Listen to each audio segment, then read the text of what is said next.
ನಯನಾ ಮೋಟಮ್ಮ, ಶರತ್ ಕುಮಾರ್ ಬಚ್ಚೇಗೌಡ, ವಾರ್ತಾ ಇಲಾಖೆಗೆ ಧಿಕ್ಕಾರ. ಅಧ್ಯಕ್ಷರೇ, ನಾವು ಮಾತಾಡಿದ್ರೆ ಟಿವಿಯಲ್ಲಿ ಏನು ತೋರಿಸೋದೇ ಇಲ್ಲ ನಿಮ್ಮ ವಾರ್ತಾ ಇಲಾಖೆಯವರು. ವಾರ್ತಾ ಇಲಾಖೆ ಆಚೆ ಹಾಕಿದ್ರಿ. ಅವ್ರು ಯಾವ ಕಮಿಷನರ್? ಮಾನವರ್ಯಾದೆ ಇದೆಯಾ ಕಮಿಷನರ್ಗೆ? ಮಾನವರ್ಯಾದೆ ಇದೆಯಾ ನಾವು ಕಮಿಷನರ್ಗೆ? ವಾರ್ತಾ ಇಲಾಖೆಯವರು ಹೇಳ್ಬೇಕಲ್ಲ ಅವ್ರಿಗೆ. ಮಾತಾಡ್ತಾರೆ ನಿಮ್ಮನ್ನ ತೋರಿಸ್ಕೊಳಕ್ಕೆ. ನಾವು ಇದ್ದೇವೆ ಸದನಕ್ಕೆ, ನಾವು ಗೆದ್ದು ಬಂದಿದ್ದೇವೆ ಸದನದಲ್ಲಿ. ಮಾನವರ್ಯಾದೆ ಇದೆಯಾ ಅವ್ರಿಗೆ? ಯಾವ ವಾರ್ತಾ ಇಲಾಖೆ ಕಂಟ್ರೋಲ್ ಹುಷಾರ್ ಎಚ್ಚರಿಕೆ ಕೊಡ್ತಾ ಇದ್ದೀವಿ. ಮನ್ಸುಖ ಮಾತಾಡೋದು ತೋರಿಸಿ. ನಾವು ತೋರಿಸ್ಬೇಕಲ್ಲ, ನಾವು ಮಾತಾಡೋದು ತೋರಿಸ್ಬೇಕು. ಅವ್ರು ಮಾತಾಡೋದು ತೋರಿಸಿ. ಇರೇ ಅವ್ರನ್ನೇ ಹಿಡ್ಕೊಂಡು ಕೂತ್ಕೊಂಡ್ರೆ ನಾವೇನು ಬರೋದು? ನಾನು ಲೆಟರ್ ಕೊಟ್ಟಿದ್ದೀನಿ. ನಾನು ನೋಡಿ ಲೆಟರ್ ಕೊಟ್ಟಿದ್ದೀನಿ. ನಾನು ಚರ್ಚೆ ಮಾಡಿ ಇಂದಾರಮ್ಮ ಕೊಡು ಲೆಟರ್ ಕೊಡಿ. ಅಧ್ಯಕ್ಷ ಕೊಡು ಲೆಟರ್ ಕುಂದರ್ರಿ. ಇವರು ಮಾತಾಡ್ಲೇಬೇಕಾದ್ರೆ ಕುಂದರ್ರಿ ಎಲ್ಲಾರು. ಅವ್ರು ಉಳಿದವ್ರು ಕುಂದರ್ಸ್ರಿ. ನೋಡಿ ಅಧ್ಯಕ್ಷರೇ, ಈ ರೀತಿ ಆಗೋದಿಲ್ಲ. ಅವರು ನೋಡಿ ಅಧ್ಯಕ್ಷರೇ, ನೋಡಿ ಈ ತರ ಸದನ ನಡೆಯಕ್ಕೆ ಬಿಡದೆ ಇವರು ಬಿರಿ ಇವ್ರದ್ದು ಅವ್ರನ್ನ ಉಳಿಸೋಕೋಸ್ಕರ 177 ಕೋಟಿನ ಹಂಚ್ಕೊಂಡ್ಬಿಟ್ಟಿದ್ದಾರೆ ಇವರೆಲ್ಲ ಕಾಂಗ್ರೆಸ್ ಅವರು. ಅದಕ್ಕೆ ಯಾರು ಬಿಡ್ತಾ ಇಲ್ಲ. ಹಂಚ್ಕೊಂಡಿಲ್ಲ ಅಂತ ಹೇಳಿದ್ರೆ ಯಾಕೆ ಮಾಡ್ತಾ ಇದ್ರು? ಹಂಚ್ಕೊಂಡ್ಬಿಟ್ಟಿದ್ದಾರೆ 177 ಕೋಟಿ ಹಂಚ್ಕೊಂಡ್ಬಿಟ್ಟಿದ್ದಾರೆ ಎಲ್ಲ. ಹಂಚ್ಕೊಂಡು ಪೂರ್ತಿ ಭಾಗ ಮಾಡ್ಕೊಂಡ್ಬಿಟ್ಟಿದ್ದಾರೆ ಎಲ್ಲ.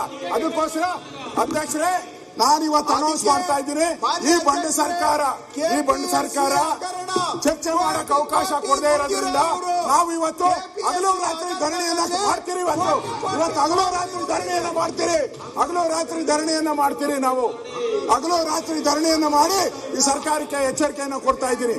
ಹಗಲು ರಾತ್ರಿ ಧರಣಿಯನ್ನ ಇವತ್ತು ಘೋಷಣೆ ಮಾಡ್ತಾ ಇದ್ದೀನಿ. ಯಾವುದೇ ಕಾರಣಕ್ಕೂ ನಾವು ಬಿಡಲ್ಲ. ನಾಗೇಂದ್ರ ರಾಜೀನಾಮೆ, ದಲಿತರ ಹಣ ವಾಪಸ್ ಬರಬೇಕು. ಇದು ನಮ್ಮ ಹೋರಾಟ ಇದೆ. ಚರ್ಚೆಗೆ ಬನ್ನಿ. ನಾವು ಚರ್ಚೆಗೆ ರೆಡಿ. ನಾವು ರೆಡಿ.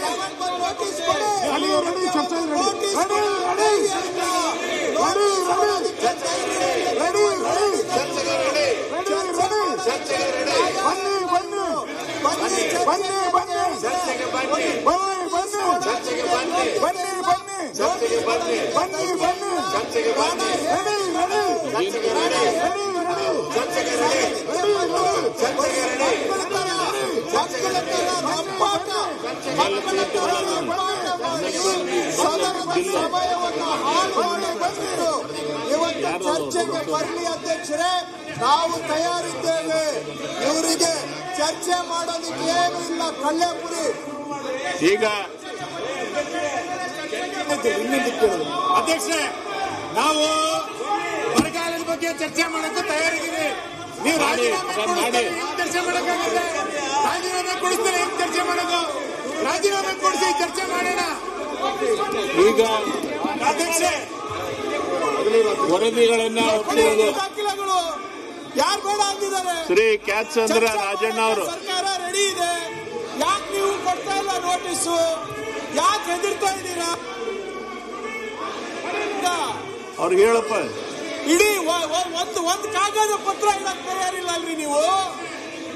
ಅಧ್ಯಕ್ಷರೇ, ಒಂದು ಕಾಗದ ಪತ್ರ ಇಟ್ಕೊಂಡು ಕರ್ನಾಟಕ ವಿಧಾನಸಭೆಯ ಸರ್ಕಾರಿ ಭರವಸೆಗಳ ಸಮಿತಿಯ 24, 25 ಮತ್ತು 25, 26ನೇ ಸಾಲಿನ 7ನೇ ವರದಿಯನ್ನು ಸದನದಲ್ಲಿ ಮಂಡಿಸುತ್ತಿದ್ದೇನೆ. ಶ್ರೀ ಯುವಿ ಮಣಕಾರ್ ಎಕ್ಸ್ಪೋಸ್ ಮಾಡಿ ನೀವು. ಭ್ರಷ್ಟಾಚಾರದ ಬಗ್ಗೆ ಎಕ್ಸ್ಪೋಸ್ ಮಾಡಿ ನೀವು.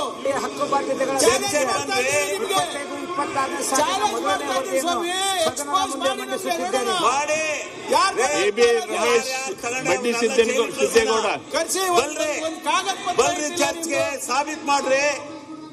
ಇದು ಎಂತಂದ್ರೆ ಇದು ಈ ತರ ಸದನ ಹಾಳು ಮಾಡೋದು. ಇದು ಮಾನವೀಯತೆ ಅಲ್ಲ. ಇದು ಪ್ರಜಾಪ್ರಭುತ್ವ ಲಕ್ಷಣಗಳಲ್ಲ. ಇದು ಶ್ರೀ ಅರವಿಂದ ಜ್ಞಾನೇಂದ್ರ. ಯಾತಕ್ಕೋಸ್ಕರ ಸದನ ಇರಬೇಕು? ಯಾತಕ್ರೆ ವಿಧಾನಸಭೆ ಇರಬೇಕು? ವಿರುದ್ಧ ಧರಣಿಯನ್ನ ಮಾಡ್ತಾ ಇದ್ದೀರಿ.